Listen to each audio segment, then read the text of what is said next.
យើងចេញមកពីគ្រួសារនេះអត់សំណាងយើងស្ដួចស្ដើងជាងគេបន្តិចមែនតែបើមានឱកាសធ្វើការសុំធ្វើការឲ្យអស់ពីចិត្តទី1កុំបោះចោលការខំប្រឹងយើងកើតមកចំគ្រួសារនេះអត់មែនសំណាងយើងមានអត់ច្រើនទេហើយបើសិនជាយើងអត់ខំប្រឹងទៀត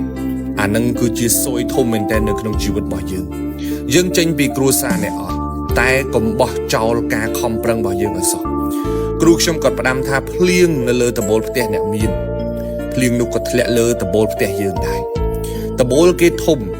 ទឹកផ្ទះគេបបោគេមិនត្រង់ក៏បានដែរប៉ុន្តែដំបូលផ្ទះយើងតូចបើសិនជាយើងខ្នះខ្នែងជាងគេបន្តិចយើងអាចសល់ទឹកខ្លះសម្រាប់ប្រើដែរ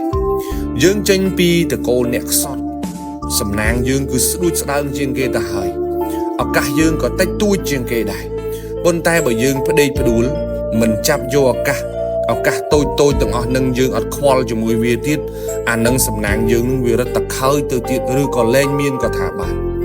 យើងខ្សត់ទ្រពតែកុំឲ្យខ្សត់ការខិតខំប្រឹងប្រែងសោះទី2កុំបោះចោលគំនិតវិជ្ជមានរបស់យើងកើតមកចំគ្រួសារនេះអត់មែនតែកុំបោះចោលស្មារតីវិជ្ជមាននៅក្នុងខ្លួនយើងឲ្យសោះទទួលស្គាល់ថាយើងកើតចេញពីគ្រួសារនេះអត់វាពិបាកខ្លាំងណាស់ពិបាកសពពិបាកគ្រប់សម្ពាធក៏ច្រើនសម្ពាយក៏ច្រើនអំរែកក៏ធំ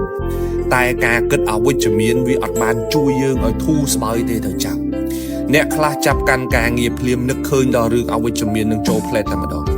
ក្រគេមើងងាយក្រគេរើសអើងក្រគេអត់រាប់អានក្រគេប្រមាថអីចឹងទៅមានឱកាសធ្វើការឲ្យខិតខំប្រឹងប្រែងលើការងាររបស់យើងសិនកុំទាន់គិតលើរឿងទាំងអស់ហ្នឹងពេលខ្លះយើងធ្វើបានល្អពេលខ្លះយើងអាចធ្វើបាន 100% ប៉ុន្តែដោយសារតែការគិតវិជ្ជមានការគិតមិនល្អរបស់យើងហ្នឹងវាបែរជាបំភ័យយើងទៅវិញហើយពេលខ្លះគេអត់បានធ្វើអីយើងទេគឺភាពអវិជ្ជមាននៅក្នុងខ្លួនយើងវានឹងឯងដែលវាបំផ្លាញយើងខ្សត់ឱកាសហើយឱកាសយើងមានតិចតួចណាស់កុំយករឿងអត់បានការមួយចំនួនមកបំផ្លាញឬក៏ពន្យាការងាររបស់យើងមានការងារធ្វើទៅផ្ដោតលើការងាររឿងរ៉ាវអីផ្សេងទៀតទុកវាម្ដុំសិនទី3កុំបោះចោលគុណធម៌ជាមនុស្សយើងកើតមកនៅក្នុងគ្រួសារនេះអត់មែនតែកុំបោះចោលគុណធម៌ជាមនុស្សរបស់យើងចេញពីគ្រួសារនេះអត់មែនតែអារឿងសិលធម៌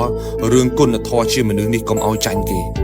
គេធ្វើគុណជាមួយយើងត្រូវដឹងគុណគេត្រូវតបគុណគេវិញចេះសាទរមួយគេចេះអបអរគេ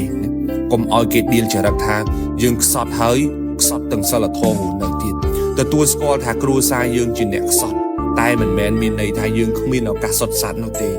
ខំរៀនខំរកខំដាក់ខ្លួនខំរាប់អានស្វះស្វែង